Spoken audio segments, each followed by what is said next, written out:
Michelle Obama has made a passionate plea for her husband's re-election. The U.S. First Lady was given a rapturous welcome as the Democratic National Convention opened in North Carolina. She urged American voters to let the president finish the work he has started. Presidential candidates have been racing across the country, trying to secure enough votes to win the White House. It is the most expensive election campaign in the world. Nowhere else do candidates raise so much money, and this year is certainly no exception. The latest figures show the Obama campaign has raised more than $587 million, while Mitt Romney isn't far behind with $524 million. The money comes from small donors as well as hugely influential proxy groups known as super PACs. When it comes to outside funding, Mitt Romney has the advantage. Pro-Romney super PACs have outspent the competition almost 3-1.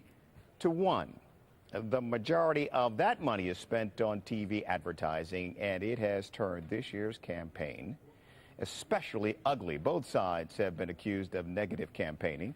Mitt Romney says Barack Obama is doing anything to stay in power. In return, the president accuses his rival of only looking after his own millionaire kind.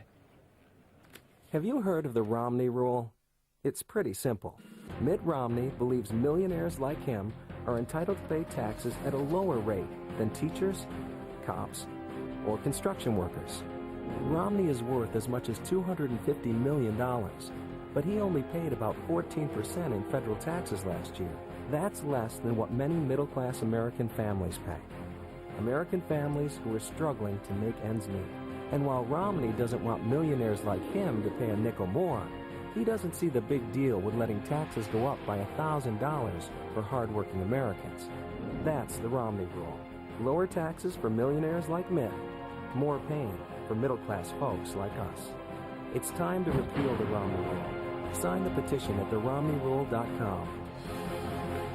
Okay, as promised, let's get you back to James Boyes, who is with us from London. He is a visiting fellow at King's College London and specializes in the American system of government. And James, we're going to get you out of here because I understand you have to teach a class here pretty soon. There has been a lot of focus on the negative ads in the campaign. But here's the thing, you know this as well as I do, negative campaigning is nothing new in American politics.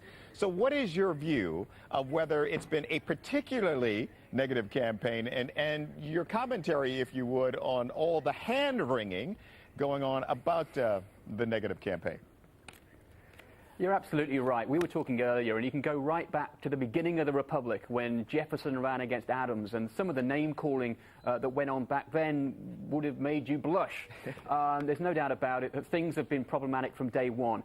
I don't honestly think that this year's election has been particularly nasty. It is what it is. You see Democrats suggesting that Republicans want lower taxes. That's hardly remarkable.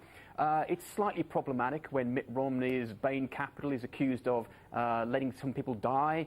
That's not particularly nice, but I suggest to you that you ran the pro-Obama advert there. You could have easily run a pro-Mitt Romney advert, and it would have been equally scathing and equally devoid of policies and focusing upon personality. So, unfortunately, negative advertising has been shown to work. This year, I think, pales in insignificance to 1988, for example, when Michael Dukakis was decimated by George Herbert Walker Bush. And so I think we need to put this in context. It's very easy to focus on the here and the now, but historically, this is no worse than other years in American history. So James, let's make a distinction here, and you can do it better than I can. Sure. There is a distinction to be made, isn't there, between the ads run by the super PACs and the ads that are run by the candidate that come with the endorsement, I'm Barack Obama, I'm Mitt Romney, and I approve this message. Correct? Correct. Okay. Absolutely. There's no doubt about it. The campaigns are very careful to try and pass the difference between these two. The super PACs that you rightly refer to will run scathing adverts that make all sorts of wild suggestions. And certainly the 1988 version I was talking about with regards to the weekend furloughs that Michael Dukakis let out people to go and kill and rape were very much run externally. What's happened is there's been an attempt to try to clean up the act by saying that there is official ads that, as you rightly point out, the candidates officially sign off on the end. You know, I'm Barack Obama and I endorse this message.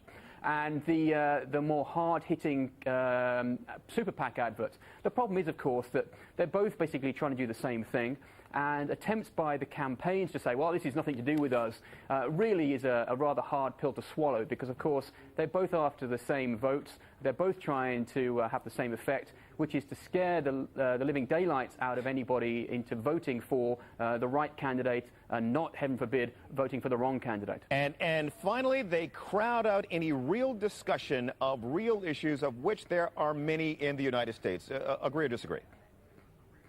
Absolutely, no doubt about it. We should be having, the American people should be having a very forthright conversation about policies and politics and what it is that's going to lead the United States in the next 4 years. America's in a terrible state economically. It's at a turning point in terms of foreign policy, and there's all sorts of issues that need to be discussed, and they're being completely drowned out by sentimental nonsense that we heard last night from the Democratic National Convention. We heard last week from the Republicans, and it really is a shame that the world's only leading superpower can't have an election once every 4 years in which policies and politics are discussed in an open and mature fashion. Hear, hear, and nonsense begets nonsense. James Boyce is with us from London. He is a visiting fellow at King's College London and specializes in the American system of government. James, I enjoyed it. Thank you, sir. Thank you very much.